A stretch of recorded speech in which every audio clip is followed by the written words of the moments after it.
Last week, there were rumblings in the National Assembly over President Muhammadu Buhari's latest request for legislative approval for over $4 billion foreign loan.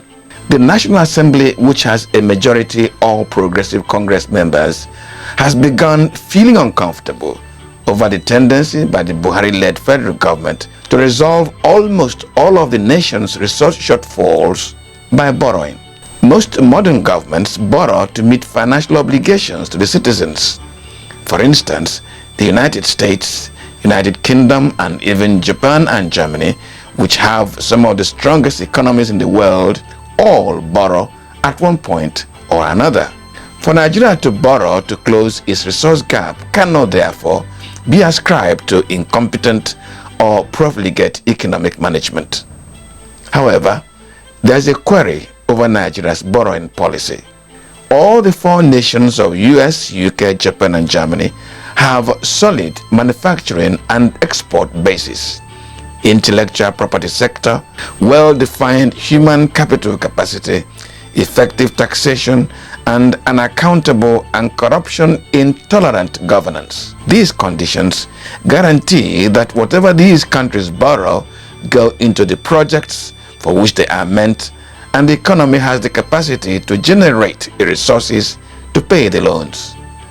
Nigeria is deficient on all five indicators. What do we produce? We're not a production nation. And then you look at it, our currency is not a convertible currency. You must have to have the dollar earnings to be able to pay the debts. And then oil prices are not very stable.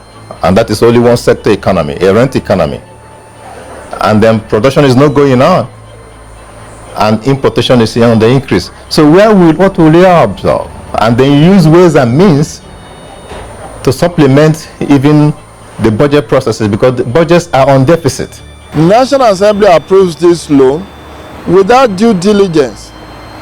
And we have not seen significantly the improvement in facilities that they claim they have used this money for. In 2015, when the Buhari administration came into office, Nigeria had a total debt of 12.12 trillion naira. Before the Goodluck administration, from which the Buhari government took power, the Obasanjo government had effectively liquidated Nigeria's external debts.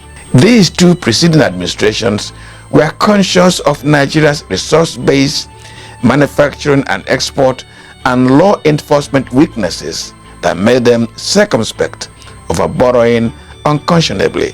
However, in the 6 years of the Buhari administration, Nigeria's total indebtedness has bloated to 35.5 trillion naira as at the second quarter of 2021.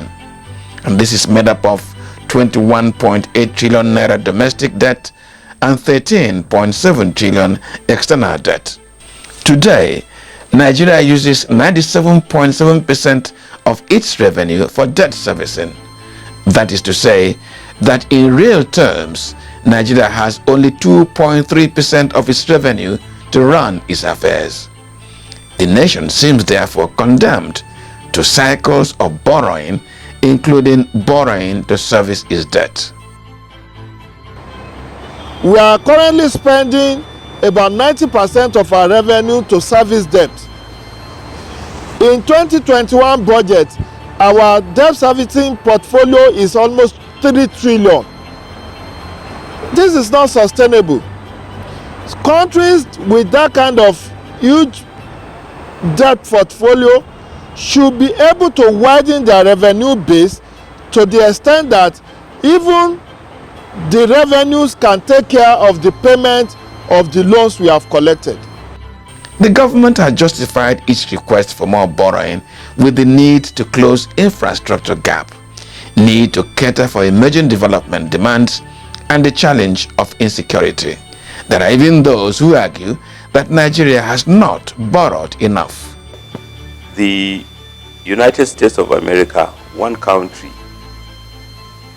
is indebted to the tune of $27 trillion. $27 trillion. 1% of 27 trillion is $270 billion.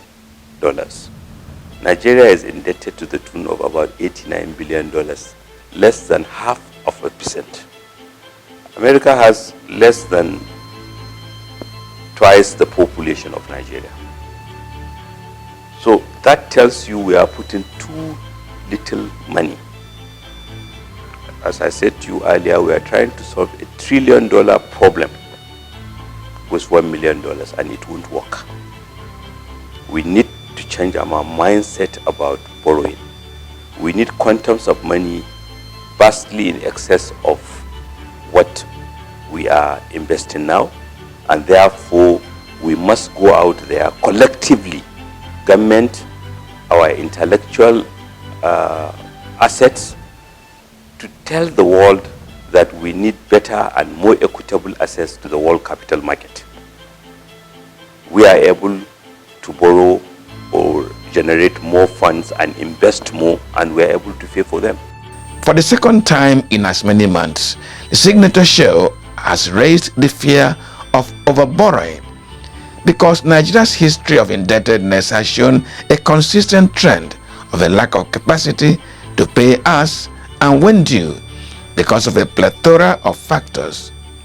Is the situation different now? You can't maintain those heavy salaries that our governors are receiving, our politicians are receiving, our members of the House of Assembly are receiving, our state legislators are receiving, political aides are receiving. It's not reducing the number. When you say let God be lean, let government be lean, it's not reducing the number that matters. It's reducing the enumeration they take home. It's overblown. There's no nation that functions by 70% recurrent and 30% capital expenditure. The capital is what generates the funds. Okay. As the National Assembly raises concern over the borrowing policy of the Buhari administration, members must go beyond party loyalty to work more to protect the future of the nation and its independence, which will be at risk with an unsustainable and unacceptable borrowing policy by the Buhari administration.